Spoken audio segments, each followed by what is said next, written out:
Accompagner les efforts de l'État dans la lutte contre la COVID-19, notamment en milieu carcéral, c'est dans cet esprit que la Commission nationale des droits humains CNDH a initié une mission de monitoring dans les établissements pénitentiaires du Niger.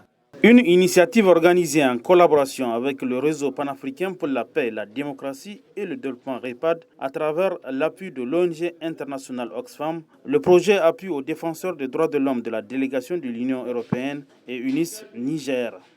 S'agissant de l'axe de la région du fleuve, ce sont les maisons d'arrêt de Kolo, Saï, Walam, Koutkale, Deikaina et Tilaberi qui ont été visitées par le président de la CNDH et la délégation qui l'accompagne. Objectif et nous enquérir des conditions de détention des détenus et également faire le monitoring en lien avec le Covid-19.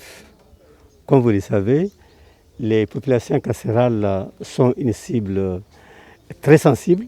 Nous nous sommes rendus compte effectivement qu'à certains endroits, ces mesures-là sont rigoureusement respectées et à d'autres, il y a des insuffisances et qu'il faille corriger et par rapport donc à un renforcement notamment des bavettes que tous les détenus doivent porter et ils en sont conscients. Et je pense que ça fait partie des différents points sur lesquels nous insistons lors de ces passages-là. Nous sommes heureux également de constater qu'au niveau des différentes prisons, il y a eu un désengorgement lié donc aux 1500 détenus qui ont été libérés grâce aux efforts de l'État.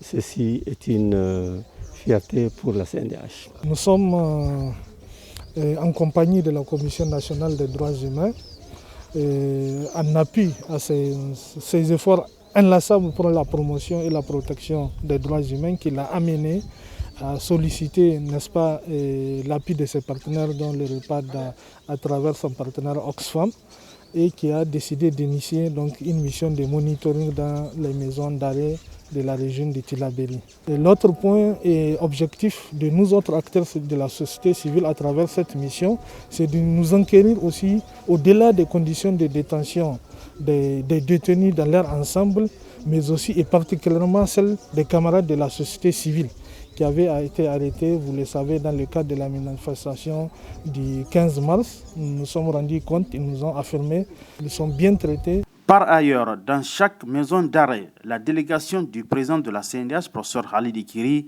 s'est longuement attardée sur les mesures barrières contre la COVID-19 et a fait un don de kits sanitaires contre la pandémie. Au nom donc de l'ensemble des bénéficiaires de la maison d'arrêt de Kolo, au nom du régisseur, nous vous remercions très sincèrement de ce geste très important.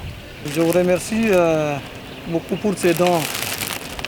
Combien de fois vraiment significatifs que vous venez de faire à l'endroit des pensionnaires du centre de réinsertion professionnelle de Kolo et du personnel. À travers ces dons, vous exprimez une fois encore de plus toute l'attention que vous portez à la question de la détention au Niger. Et je peux vous assurer que ces dons seront utilisés de façon efficace et efficiente et au seul profit des bénéficiaires. Vous venez de faire un geste très symbolique dans le cadre de la lutte contre le Covid-19. Aujourd'hui, la politique du gouvernement, c'est d'aider partout et vous avez mis vos moyens pour envoyer le cas au gouvernement dans le cadre de la prévention du Covid-19 au milieu carcéral. Aujourd'hui, les maisons d'arrêt doivent être protégées parce que seule cette protection va éviter le pire au niveau de nos maisons d'arrêt. C'est donc une trentaine d'établissements pénitentiaires du Niger qui ont été visités par la Commission nationale des droits humains CNDH et ses partenaires, à savoir REPAD Oxfam, la délégation de l'Union européenne à travers le projet ADDH et UNIS Niger.